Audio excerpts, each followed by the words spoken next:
Good afternoon and welcome to our live discussion on Latinos and the midterm election, a conversation about political power. We're coming to you from across the Central Valley. I'm Matthew Miranda and I cover Latino communities for the Sacramento Bee. I'm joined today by an amazing panel of reporters and political experts. Over the next hour, we'll examine Latino political power in the state and nation. This event is brought to you by La Abeja, our reporting team focused on Latino issues in California. A quick reminder that La Abeja sends out a free weekly newsletter each Wednesday. If you're watching because you heard of the event through our newsletter, thank you so much for our support. We're going to cover a lot of territory over the next hour with one goal in mind: to inform our community. Latinos will be a deciding voting bloc in November midterm races all over America, including California's Central Valley, and it's important that they are prepared. Given that, this event will be broken into 3 segments, approximately 20 minutes each. The first segment will tackle Latino voting trends in California and nationwide. Then we'll move on to the top political races to watch in the San Joaquin Valley. And we will finish it up with a discussion on how to engage Gen Z Latinos in voting and politics. So let's get started.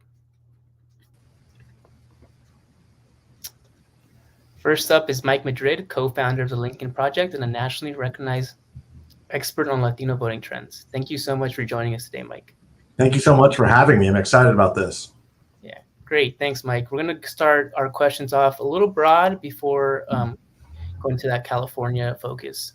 So for starters, it's been nearly 2 years since former President Donald Trump made surprising gains of Latino voters.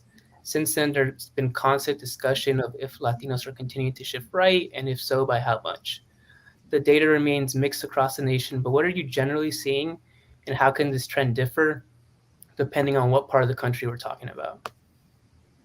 It's a great question because I think the answer really lies in understanding that as a Latino community nationally, we're really starting to hit this exponential rate of growth and change that encompasses all of the myriad differences that we have as a community: nationality, degrees of separation from the immigrant experience, Spanish speaking, English dominant, college educated versus non-college educated, the gender gap, and all of these, of course, all of these dynamics are really unique in the Latino community. They're affecting our community in a way that is unprecedented in the American story. And it's fascinating to be involved and to watch this and to have watched it change over time. We tend to focus a lot on this 2020 race, not just because there was a sizable, measurable, significant increase for the Republicans, but that they were increased for Donald Trump specifically. And I think that that's probably what makes it most peculiar and most interesting. And I think why people have had such kind of this obsessive focus on it. But the change, this shift rightward really began after the 2012 election, where Barack Obama set the high point. There was a decline in the 2016 race for the Democratic candidate. And then again in 2020, we have seen some anomalous behavior like Mayra Flores winning in the Rio Grande Valley in Texas. We saw Glenn Youngkin pick up a larger share of voters in the Virginia off-cycle elections. Of course, we've seen a multi-generational consolidation of the vote with Cubans in Miami that even for Cubans was unique. And all of this is really kind of trying to help us understand what those common threads are with this community that is extraordinarily diverse. And there are 2 main themes that continue to come through. The first is following the lines of the non-Hispanic electorate and population in the country. There's a consolidation of non-college educated blue-collar workers under the banner of the Republican Party. There's a very significant shift, which was most notable starting again after the 2012 election. It's begun to accelerate pretty significantly during the Trump years. And that's, again, not particular to the Latino community. It's actually much more particular to the non-Hispanic, to white voters. But Latinos are matching that trend. And it's a shift that we are seeing not as much in California, not as much in Arizona, but pretty decisively in states like Texas, New Mexico, Colorado, certainly in Nevada, all Mexican-American constituencies. And these constituencies, again, are really represented after this last redistricting in amongst some of the most competitive congressional districts in the country. So for somebody like me who's been watching this for some time, we've always been talking about that time coming when Latinos will be determinative in American politics. 2022 is that year. We can finally definitively say Latinos will have a deciding say in U.S. Senate seats, probably 6 or 7 of the most competitive, probably 15 to 20 of the most competitive House seats, and then probably a dozen or so of the gubernatorial seats that are up. So this is that year. This is that moment where Latinos as a national force, surpassing Black voters in 2020, have now surpassed African American voters in states like Wisconsin, and will be determinative in states like Pennsylvania and North Carolina, certainly Georgia. These are places that we never really looked for or anticipated even 6 or 8 years ago. And this change, this identity change, is mirroring a more traditional assimilative path towards a centrist position. I wouldn't even argue that it's for the Republican Party as much as it's away from the Democratic Party, not because the Democrats are necessarily doing anything bad, but because the Latino electorate is starting to take on characteristics of the overall electorate. We're slowly beginning to become part and parcel of the entire American experiment. And that's essentially, I think, what's happening from the 30,000 foot level, Matthew. Yeah, and then given that that shift is occurring in parts of the country, what issues do you see could provide Republicans further opportunities to persuade Latinos? You know, we years ago there was this kind of stereotype that Latinos generally, Mexican Americans specifically, and let's be clear about this. This Latinization of America that is happening is overwhelmingly people of Mexican American descent. Almost 70% of the Latino population in America are people of Mexican descent. Cubans are about 4 or 5%. Puerto Ricans sit at about 5 to 8%. The rest are kind of an amalgam of primarily Central and South American countries. So when we talk about the Latino vote, of course, there's variety, but it's overwhelmingly Mexican American. And we're realizing that, again, in all of the competitive seats that I was talking about, virtually all of them, with the exception of Florida's contested gubernatorial and Senate races, are Mexican American. That's really what the determining segment of the Latino vote is going to be. And it is undeniably jobs in the economy. It's the top issue that Latinos have been telling us for 30 years, since we had reliable sample sizes in polling just in California and Texas, where we could actually discern a Latino vote a long time ago. That remains the top issue. And it's, I think, credibly, the biggest rationale for some of the shifts that we saw in 2020 is you had our community, essentially the essential workforce. Remember that term, the essential workforce, during the pandemic. Our community had to go out and serve in delivery capacities. We were the ones running grocery stores. We were the ones doing all of the work that was keeping the economy going, while other groups were able to stay at home and sequester themselves and be safe. What that meant was Latinos were out there exposing themselves to the virus anyway, but had a significant reduction in hourly wages, a reduction in time for salaried employees. And that caused a significant amount of economic pain that most polling wasn't showing, because the question simply wasn't asked. The pandemic itself was novel. It was unique in American history. And what we saw in 2020 was a push towards the party that was looking to open the economy, since Latinos were putting themselves in harm's way anyway, but weren't realizing the economic benefit of it. That push towards openness was undeniably a part of it. How much, we don't know, but it makes sense when you recognize that the economy and jobs are really the driver. In 2022, inflation, by a wide measure, is cited by Latinos as the number one driving concern on why they are looking to show up and vote in the off-cycle election, in the midterm elections.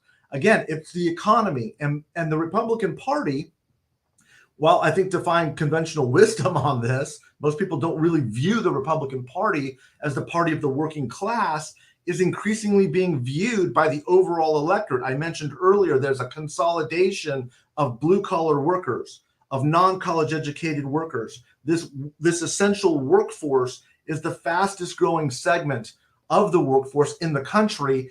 And it shouldn't surprise us that these workers are taking on the characteristics of their non-Hispanic white counterparts. They're starting to look, vote, associate, consume the same media, share the same blue collar culture, and Republicans are leaning strongly into that. And again, it's not that there's a rejection. I don't believe that there's a rejection of Democratic policies. I think it's really more a question of not being able to relate to the same culture that Democrats are developing as they consolidate overwhelmingly white, college-educated workers into kind of a more high-tech, highly skilled culture and workforce on the Democratic side. And we're really creating two Americas that are related to education differences. And of course, in the United States, education is correlate to race. And that's what we're really watching unfold. And I quickly wanted to follow up on something you mentioned there about Mexican Americans being overwhelmingly the majority of Latinos. I mean, we all know Latinos are not a monolith.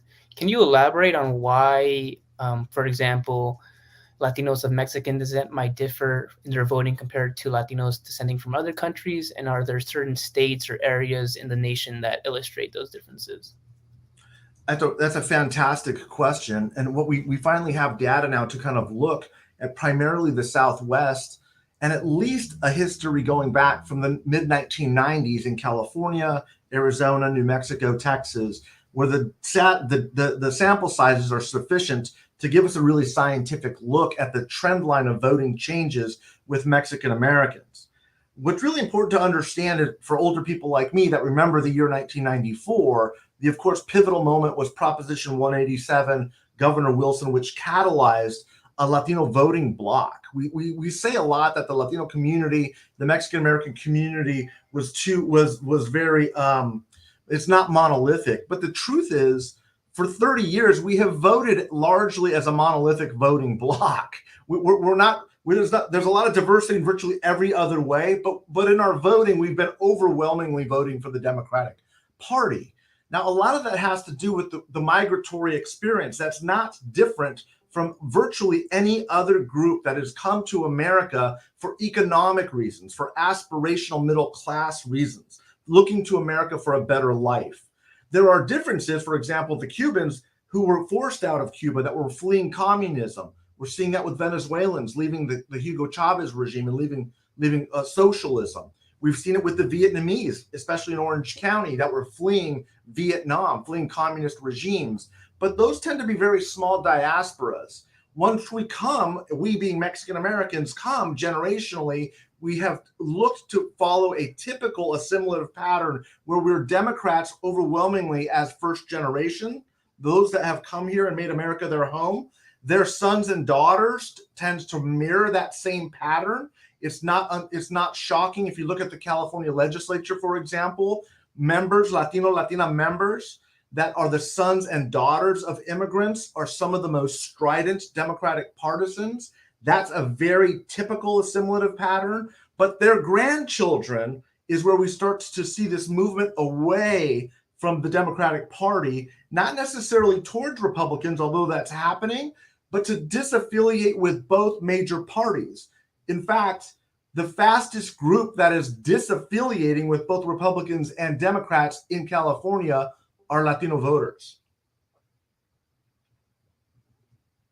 And you mentioned the California state legislature, which is a perfect segue to kind of my next question.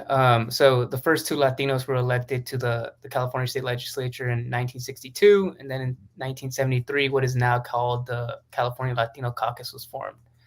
Today, the caucus has roughly 30 members, and some would call it one of the most influential organizations within the legislature. Do you see them as representing the interests of Latinos in California? That's a really great question. I mean, on its face, yes, of course, right? There's a couple of things that are unique about the Latino caucus here in California. The first is it's a partisan caucus. The Latino caucus doesn't allow Republicans in, or at least maybe that's changed in the last couple of years. I don't think so. It's also a female-dominated caucus. There are more women than men in our Latino caucus in California, and that's not unique, by the way. Texas is 45% women. New Jersey, there are 10 Hispanic legislators, 9 are women. Hispanic women are very often looked to for leadership in our political culture. And so it's really not atypical to see women in positions of elected office or legislative power. But the broader question about the representation amongst the community, I think in many ways, the highly partisan nature of California has stunted the ability to embrace a broader based policy agenda that's required in a healthy society, that's required of a healthy democracy. Let me give you a couple of examples. We just had a momentous moment with the United Farm Workers Bill was signed by Governor Newsom after a lot of contention.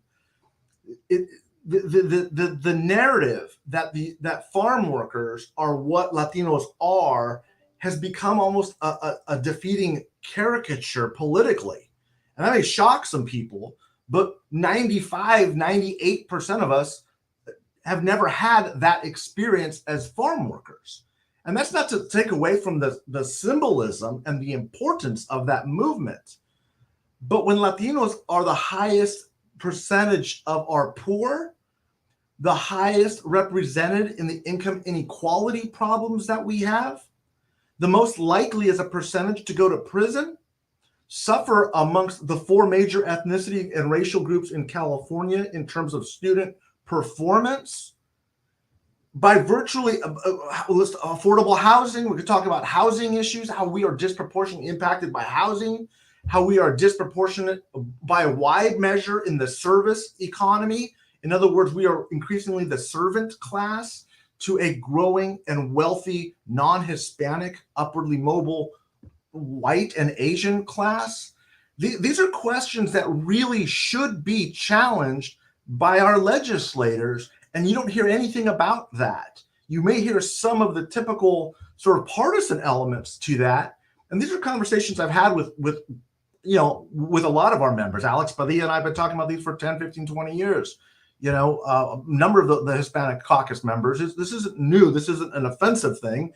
It's just there needs to be an understanding that the community has issues, social issues, economic issues, far, far greater than these narrow symbolic measures that we have kind of taken on to ourselves from 50 years ago. And those doesn't mean those issues aren't important, but I would not suggest that they are representative of where Latinos are at today in California. They're not. And to answer your earlier point, currently, no, they don't allow Republicans in the Latino caucus. Yeah, which it's nonsensical. I think it's kind of a relic of a previous partisan era. It's unhealthy to literally institutionalize nonpartisanship and to try to define ethnicity in a partisan way, especially when poll after poll shows we are the least likely of any ethnicity to tie our ethnic identity to our political party, like by significant measure. And that becomes destructive, especially in a state that should be leading the nation in how to go through an ethnic and racial transformation. We should be leading the way. We shouldn't be regressive in our approach and somehow view partisanship as part of racial identity. That's very dangerous in a democracy. We have time for one last question, Mike, if you could keep it on the shorter side so we can allow our other guests to have equal time. Sure. In California, studies are showing that the majority of voters support Proposition 1, which would include reproductive freedom in the state constitution. How do Latinos poll on reproductive rights here in California? And is there gender or generational differences on that issue? Yeah, I'll be very quick and very brief. Latinos support abortion rights. From polling, we know that has always been the case, at least since the 1980s. The mythology that somehow because we're overwhelmingly Catholic makes us more socially conservative. That's not true. It's never been true. There's no data that suggests that. I think that Proposition 1 and the fight for abortion rights has actually catalyzed women, specifically 18 to 25-year-old women's in Hispanic communities, back towards the Democratic Party if there was a drift away, either towards Republican or no party preferences. So this mythology that somehow Latinos, Latinas are somehow more conservative, there's no empirical evidence to suggest that, and there never has been. Well, thank you so much for your time and insight today, Mike. Next up, I'm going to pass it along to my fellow B reporters, Laura and Juan. Laura, you take it away. Hi, everyone, and thank you for joining us tonight. I'm Laura Diaz, the Latino Communities reporter for the Fresno Bee, and I'm joined by Juan Esparza Loera, executive editor, of Vida del Valle for the second segment. And we will chat with Amanda Renteria, who's a political strategist and Central Valley Californian. Welcome, Amanda. Thank you. Thanks for having me. Of course. Thanks for joining us. I also love Renteria. Oftentimes, I have to tell people how to pronounce it. So I love being on this show. Thank you. Thank you. Our first question is, how would you describe politics in the Central Valley? What makes politics here different compared to other areas of the state? Well, in some ways, it's a bit similar to rural parts of the country at large. Some of the economic issues that we face in terms of ag economy, in terms of not right close to a city center, some of the different digital efforts that we struggle with in the Central Valley, the idea that we don't have enough universities or enough hospitals, those kinds of things are really representative of a rural area. But the other sort of interesting thing about the Central Valley is that we are actually in a pretty democratic, liberal state where we do look at things like immigration in a different kind of way relative to our rural counterparts around the world. And so I actually think it's quite an interesting political dynamic because it's so diverse in its thinking. In many ways, we have a younger generation, a lot of different voices. We have the farm worker movement that came through. You also have a growing manufacturing industry and took on alternative energy with solar panels all throughout. So I think when people look at the Central Valley, one of the most interesting pieces is when you see national folks take a look, they will make a quick assumption to say, oh, it's rural, or, oh, it's in California. So it's like all the other California areas.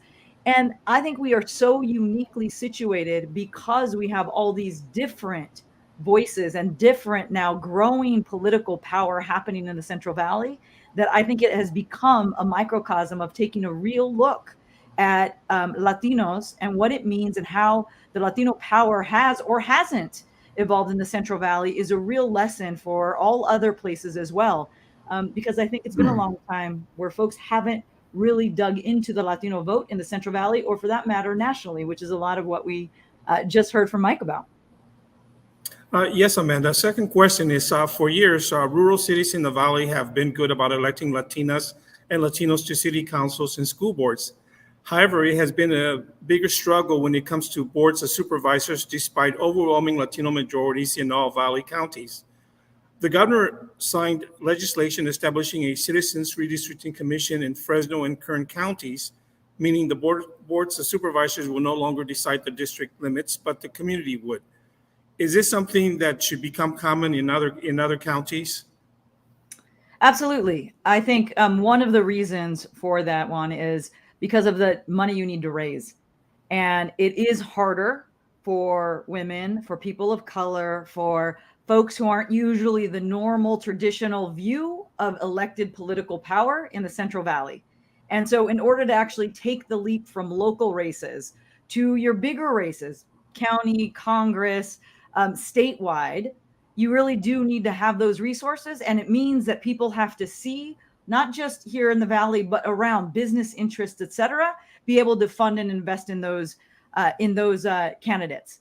And so it's not surprising that you have to actually have laws and regulations to help empower voices that haven't been in the power structures before. You actually have to have rules of the game, help to actually have the community have that ability to elect people who can represent them in higher levels of government. Let me throw in a real quick question. You're talking about money. Are you in support of public financing of elections? sure, if it could win, if it could help bring diversity to elections. And I'm not sure that's true with all of the now soft money out, or the money out there now where other organizations jump into the campaign. I think that becomes really difficult with Citizens United now, that anyone can play in any race anonymously. So I think we'd have to look at the outcomes of what would that mean for actual candidates. And my bar is, does it actually increase the diversity of voices making laws that govern communities? And does that actually mean we're going to have more or fewer representatives that really do represent the community? And that leads great into our next question, talking about the diversity of voices on representation when it comes to redistricting. Do you think that redistricting in California helped or hurt Latino voters? For example, State Senator Melissa Hurtado had to move her Sanger home to Bakersfield to avoid competing in a race against Senator Ana Caballero. And in the process, that pitted former Assemblywoman Nicole Parra to a primary against Hurtado, which Hurtado won. So we saw that dynamic of Latinas in the state legislature facing against each other when redistricting shifted their areas of governance. You know, I think it's too early to tell. We'll take a look at what does it mean for the voting electorate that comes out. I think that is a really important aspect. I mean, the good news is we live in the state of California. What we saw around the country is other states distinctly separated Latino or Black voices, like in the state of Texas. We did not see that. We did not have a court case in the state of California around this kind of issue. So I don't know yet. And I think everybody's going to be diving into these redistricting numbers to say, did it actually increase voter participation of folks who would normally not vote, but now that they felt connected because they could elect perhaps somebody that looks like them or came from their same background? And so my measure is, did it actually increase education engagement in our political system?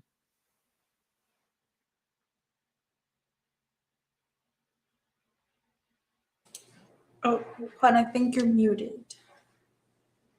Okay, sorry about that. We need your voice, Juan.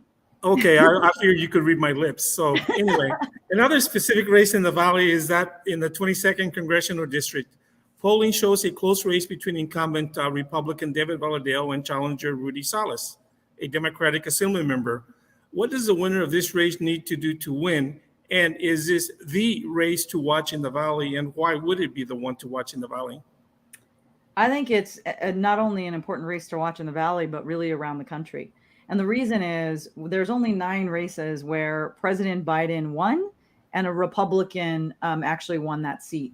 So it makes it very interesting across the country, especially as people are really thinking about where are the districts that is showing more purple areas and what does it mean? How does a candidate run? How do we, in some ways, actually have these districts that really do bring a much more diverse, nonpartisan view to our political sphere? So I do think it's a race to watch on a number of different reasons. And on the question of what does it take to win, I think it's about really being an authentic leader and showing that you are listening and hearing the community and making sure that you're going to be a great leader for them. I think right now a lot of people have a lot of questions about whether they can trust elected officials, whether they can trust government at large. And so as you look at this race, a lot of the big questions will be, who's going to actually be there and can I trust them? And, I think the good news, and of course I'm biased, I think the good news is that, Rudy has been well rooted in this community, has proven to really understand the needs of the community. And I do think it makes a difference that when you have a 60% Latino district, that, folks look at that and say, hey, if they can run, I can too. And I think that matters not just now for the empowerment of future generations in the Central Valley, that we have the kind of voices that are representative of the community. But when you look at the kind of policies that he's been a part of over time, he does talk about lowering prescription drugs and understanding what people are going through in the Valley and being able to speak to that and fight for that. And so I am excited to see how this race works, largely because I think it's a testament to being able to actually bring in the Latino voice in a way that is more independent and nonpartisan. Okay. Another interesting race that we don't hear a lot about is State Senate District 4, which includes a portion of Madera. It goes north to Rockland, and it goes down the east side of the Sierra Nevada to Inyo County.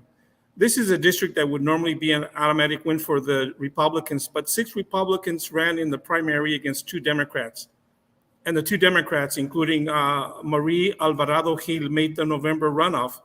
How unique is this race, and how easy would it be for this scenario to play out among Democrats in the future?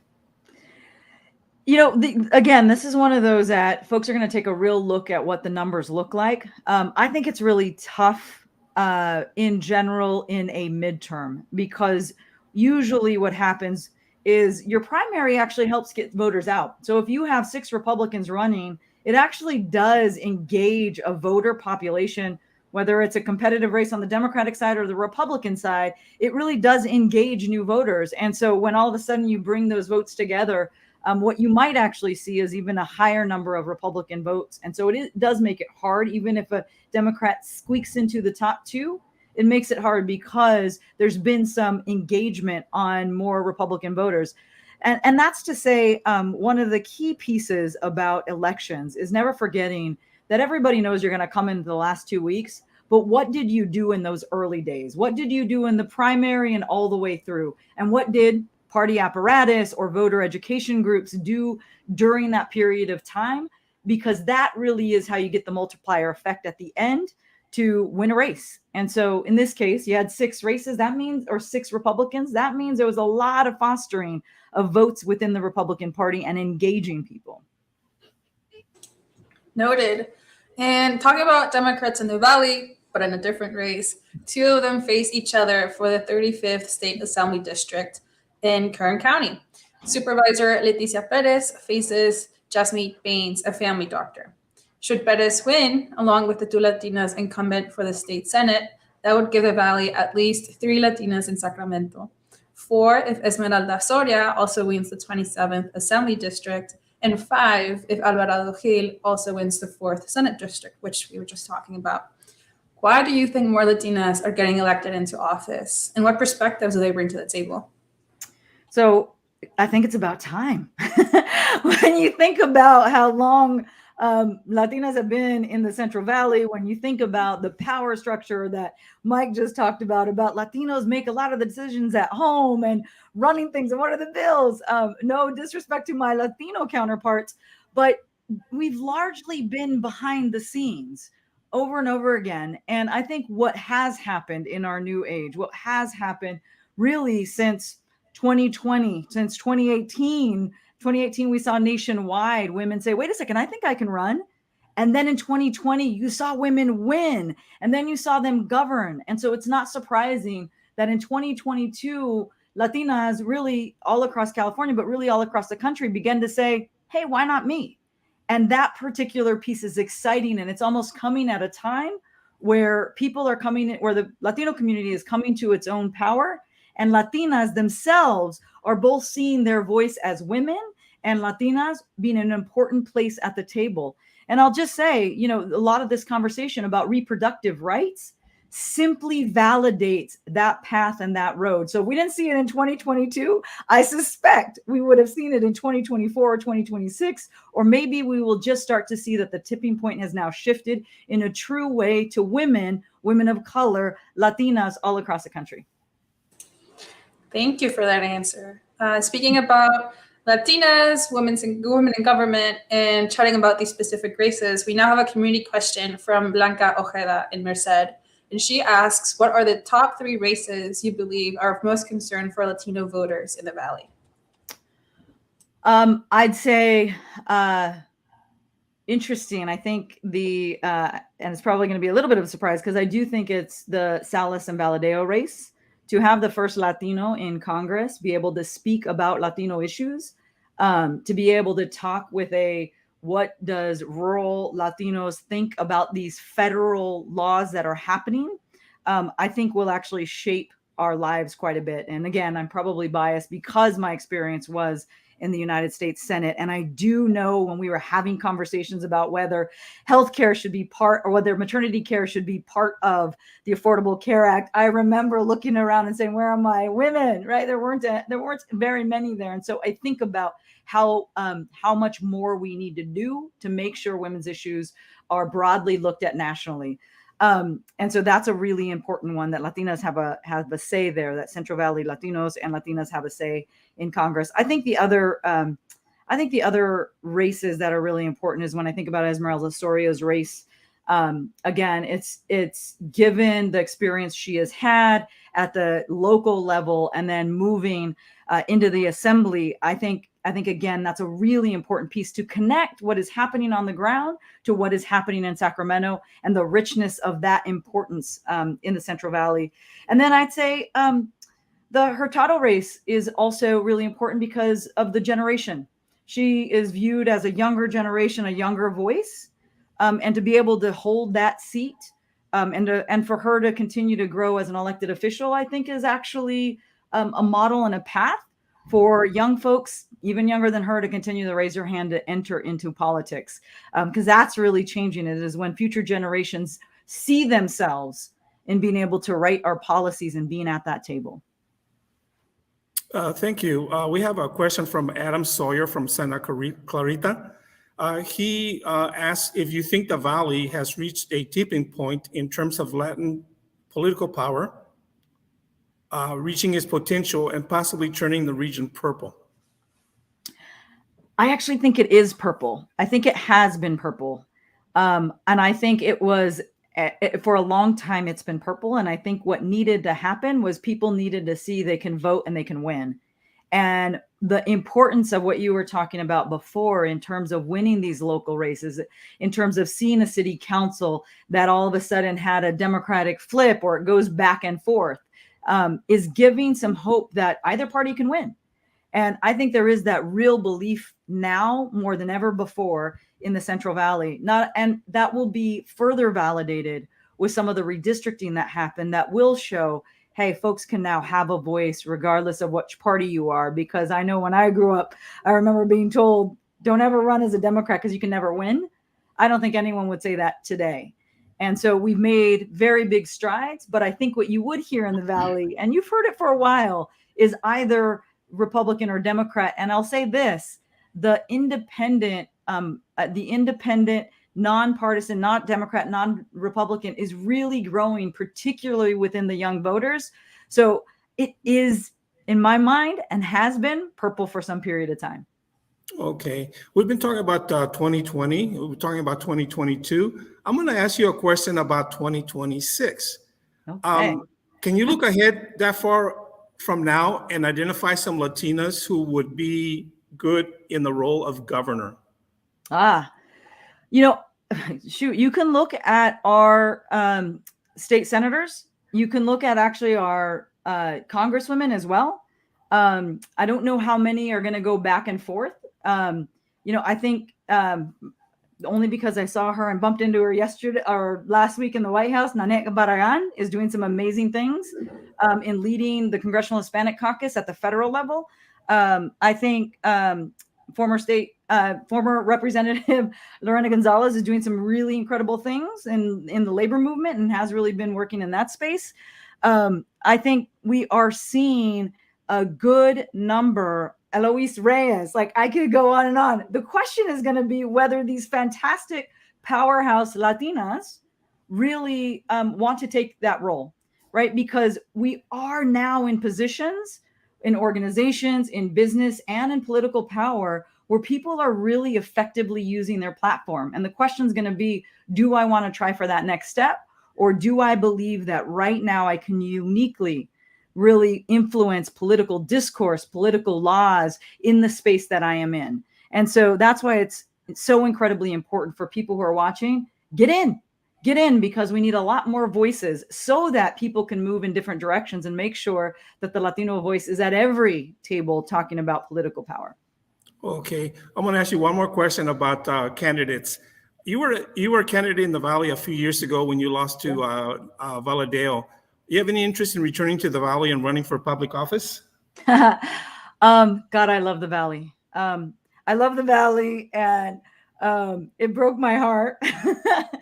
But I think the important piece, and I think this has always been probably one of my life's calling, is how do I seed the future?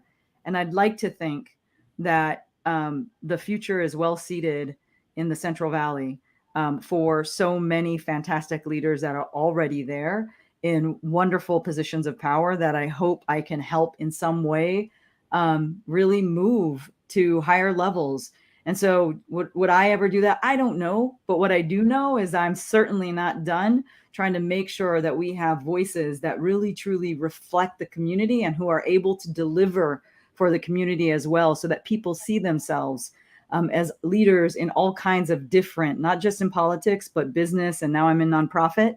I hope that people see themselves in all kinds of different ways to shape our country.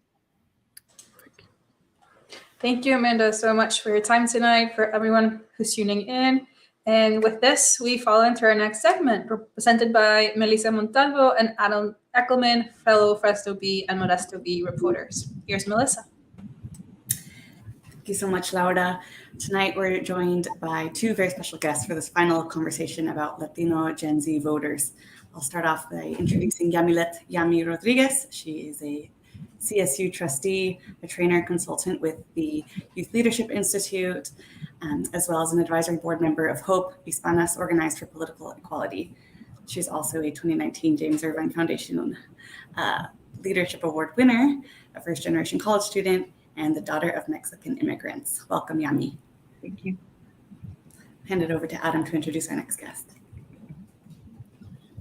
Hey, everybody, and thank you so much for those that are listening in and sticking around for this last segment. We've got some really exciting stuff. We'll be talking about Gen Z voters, and I have the honor of introducing Rachel Hernandez, who is not only a councilwoman in Riverbank, but is also a native of Stanislaus County, a daughter of Mexican and Vietnamese immigrants, and studied and earned both her bachelor's and her master's in Stanislaus County, focusing really on nonprofits and government, and has worked in various different levels, federal, state, and local, building grassroots power, really for communities of color. She won the office in Riverbank in 2020, and also works with a group called Power California, which mobilizes youth across the state.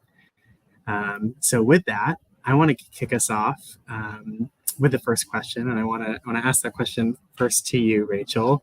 For those, we have folks here attending from all across the Valley and really all across California and the country. Tell us a little bit about Riverbank. Tell us about this community. What are the demographics and characteristics, and how did you engage voters to win office in 2020? Yeah, hi everyone. Excited to be here.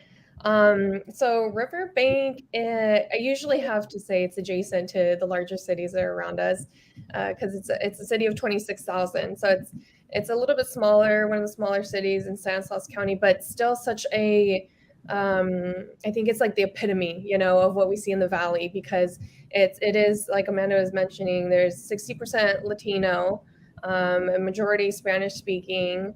And it's really like, if you look at it, it's a split between, what is the older part of Riverbank, where our low income, multi-generational families are, to the mid, like probably 2000s, 90s homes that are built. And then the newer part that's coming with so many homes that are being built in like Crossroads area, if you're familiar with Riverbank. But so it's like a beautiful combination, of everything we see in the Central Valley.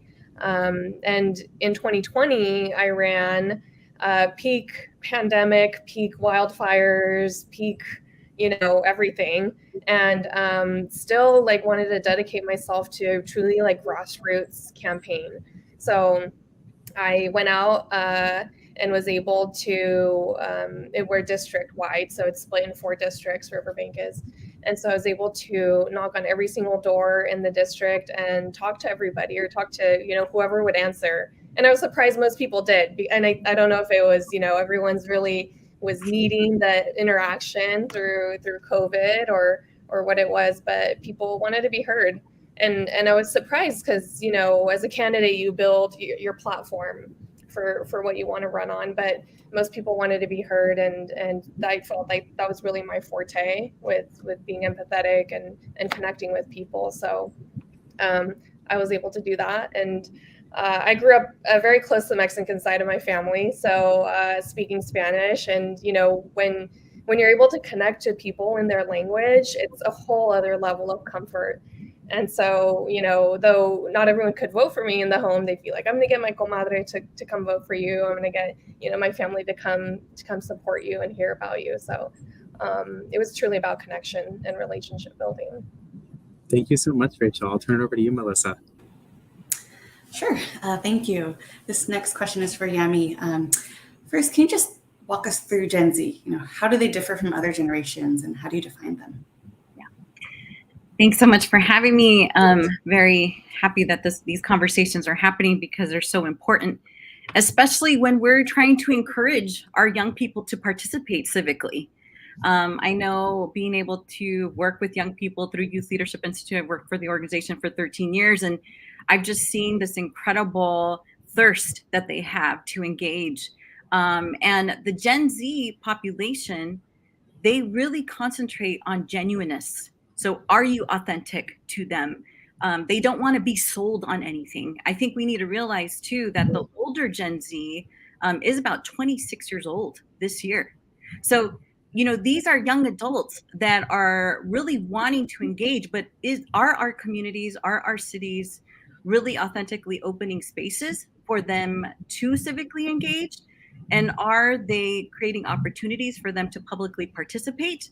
And have we really looked at opportunities to train young people to engage? I think it's just expected for them to register to vote at the age of 18, or now, they can register early, right? And be ready to vote at 18. But have we, really looked at the language that is used on the ballots? It's not community friendly. We already know that. So is it youth friendly, And one of the things that our council member said is that, this whole issue of language, a lot of the times our young people, especially our young Latinos, and I come from Fresno and our surrounding rural communities, the young people that we work with, they are the informers of their family. They are the ones that their family members go to ask, who do I vote for? What do I vote on? They are the translators. So it's just this unbelievable, role and that they take on for their families. And for us not to engage them, shame on us for not doing that. So it's really important for us to change our mindsets on how we look at how powerful young people are and their voices are, if there's opportunity to unleash those. And we just need to make that happen. I'll jump in here because I think, Yami, you have just totally anticipated our next question. We were actually going to pull from some of our readers. So Mirna in Fresno and Rachel in Sacramento, they both reached out really about this exact question that you mentioned, the lack of opportunities for Gen Z folks. And there was a study that came out with Naleo just recently that showed that voters under 40 are much less likely to say that they are going to go to the polls this November. So I want to turn this question now to you, Rachel. Thinking about what Yami was saying about the lack of opportunities for Gen Z and for younger voters, what are some strategies or some things that the older and more politically established generation, including elected officials like you, could do to offer opportunities and increase participation from young Latino voters? I think simply put, it's bring them to the table. Bring a chair to the table with you. And, we see a couple examples come up I've seen youth programs that come up and with the intention of training young people, but it creates this sort of like tiered system or this chaptered system where young people feel like they have to meet these certain, requirements to be there. But I think, like you were saying, Yami, like they are qualified. We are qualified. We are ready to, and we know what issues are in front of us. With Power California, you mentioned I work with this nonprofit. We do deep strategy in young voters, 18 to 30, and it shows exactly that. Like there's skepticism in our local governments. There's skepticism in elected officials. But they are so motivated and they do believe in local government, and so without even, we took this survey recently of 1,400 young people just this year. But that's why I ran in 2020 even. It's like, because, you know, I tend to be more of a background person, but, you know, it was time to see people like us. It was time to see people like, you know, younger people step in.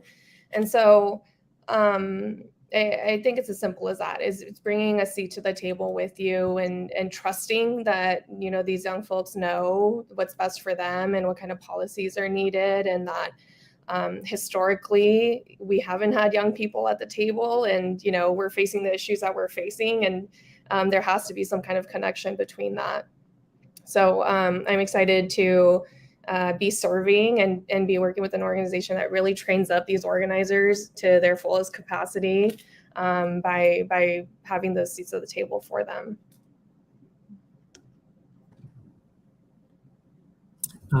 I'll jump in here again. I actually wanted to kind of flip the switch here.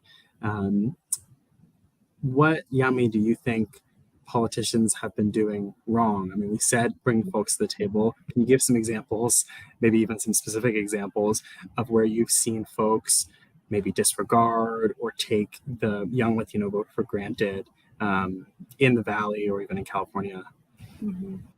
I think what's happened is there hasn't been this opportunity for young people to authentically engage, even on a city level or on a community level. You know, I think their terms youth voice and student voice sometimes get taken for granted. Those terms do. They get thrown around easily.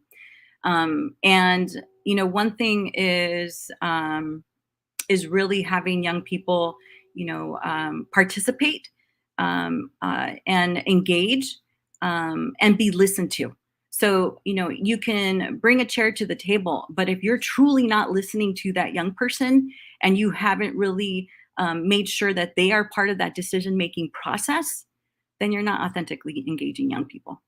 And so that's one of the things that we really encourage, you know, decision makers. We actually have some incredible relationships with our local decision makers, some of them who are Latino themselves. And so I think that it's an important thing to find those champions, wherever those champions are, who are willing to say, I want to make sure that we have, you know, a youth commission that is representative of the community that we serve. And that I want to be able to make sure that young people have voice on local legislation.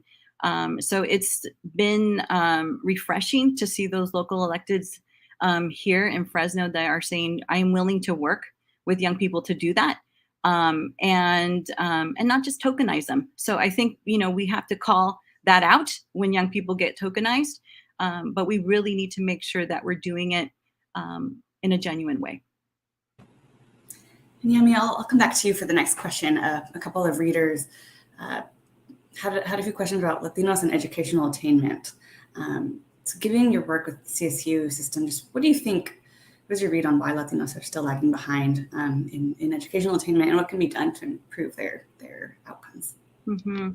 You know, I think one of the things that in the Central Valley that I you know, don't take lightly, my role on the board is to make sure that we have access to education for our students. And yes, our numbers are significantly lower, but there's also an unbelievable amount of barriers that our students have had to face, and even more so now, you know, after COVID. So as a system, you know, we are looking at, you know, what are the issues of basic needs, you know, for our students across the state, and are we addressing those? And, you know, we really need to make sure that we are thinking beyond what we traditionally done, because we're not in that space anymore. We need to provide the tools for our students to be able to learn, and we need to be able to break down those obstacles for them to learn. And I think that once, you know, that is done, then we're able to increase those numbers of educational attainment. But we need to do it with open eyes, and we need to be willing to change things that need to be changed. I'll jump in here, and I think this might be our last question, just depending on time.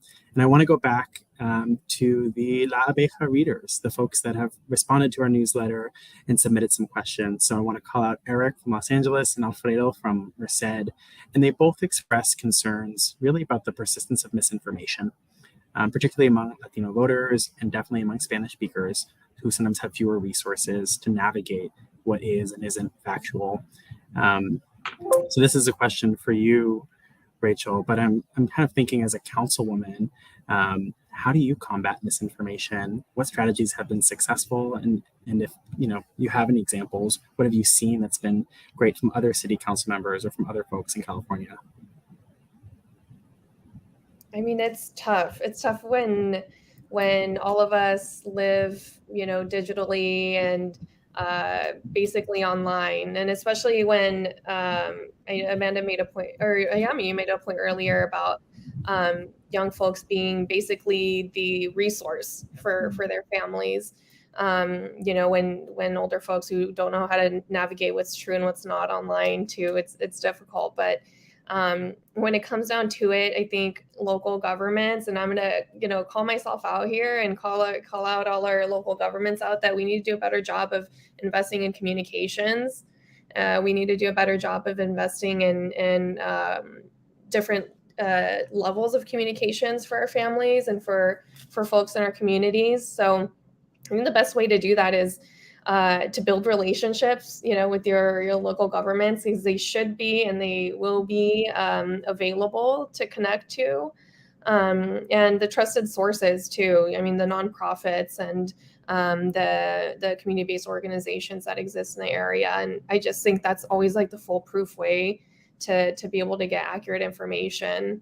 Otherwise, it's based on the research that you do on your own. So I've seen a lot of local governments, and I know our city does the best job it can to promote information live and to keep up the communities up to date, and to host spaces for people to come to. So it's a reciprocal relationship. Our city councils and our counties have to do a good job of building that trust and those spaces, and at the same time, our community members, they got to meet us too. Thank you so much. I'll direct the last question over to Yami. Who are your favorite Latino Gen Z political leaders or activists to watch? Oh, there's so many. I've met so many of them in the CSU system and even our local leaders. But I think I just get energized by connecting with the young people and seeing that the work that they're doing. But we have incredible young people who are leading our student bodies and just doing amazing work. I couldn't name you just two. There's hundreds of them. And I'm excited about that, because that means we're going to have a new California, and because of their efforts and because of the work that they're doing. So yes, there's too many to name. Thank you so much. I think that's about all we have time for today. Thank you all for participating, for listening, for submitting questions. Of course, thank you to our wonderful panelists, Yami, Rachel, Mike, Amanda. You've shared a lot of valuable insights on Latinos, the midterms, Gen Z. I hope everyone was taking notes, as I was, definitely. So for those of you who are here in the Fresno area, there's another opportunity that we have with our partner newsroom, Fresno Land. It's a nonprofit here in town. They're hosting a Ballots and Brews event at the Tioga Sequoia Brewery, Tuesday, October 18th. You can visit Fresno Land to learn more. But of course, stay in touch with us. Follow La Abeja. Follow us on Twitter at LaAbeja_CA, and make sure you're subscribing to our free weekly newsletter. And if you can, please consider supporting local journalism with a subscription to power more conversations like this. So with that, I'll close up. Have a great rest of your evening, and thank you for joining us.